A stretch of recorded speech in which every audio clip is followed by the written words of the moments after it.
All right, so the next step, once you have your floor plan all made out on your graph paper, it should look as straight as possible. Mine is a little bit wonky in some spots, but we get the idea.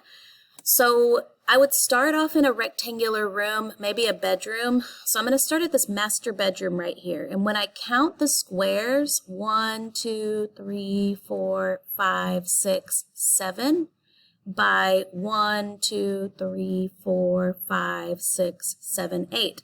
So I've got a 7 by 8 master bedroom. That's pretty small, right? So we want to obviously multiply each square by something so that we can have a realistic bedroom, a realistic measurement of our bedroom. And so I could multiply each square by 2. And if I did, 7 times 2, that would be 14.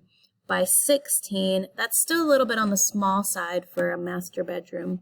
So what I decided to do is for each square, that's going to be 3 feet. So I have to take each one of my squares and multiply them by 3 in order to get the measurements that I want.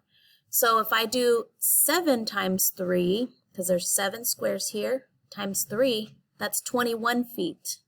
If I multiply 8 by 3, I get 24 feet.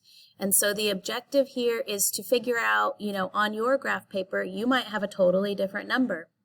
I've seen people do their house, it's seriously so small. And so they might have to multiply their squares by like 4 or 5. If you did yours almost covering the whole paper, you might only have to multiply each square by 2. But I chose to do 3. So it's totally up to you what you multiply by. So you're going to go through each and every rectangular room and write the measurements for them. So if I were to do my walk-in closet, it would be a 3 by 3. So I need to multiply those squares by 3 because that's what I decided to do. And my walk-in closet would be 9 by 9. So go through each and every one of your rectangular and your square rooms and write the measurements for each and every one of them and write them like this underneath the title of each room.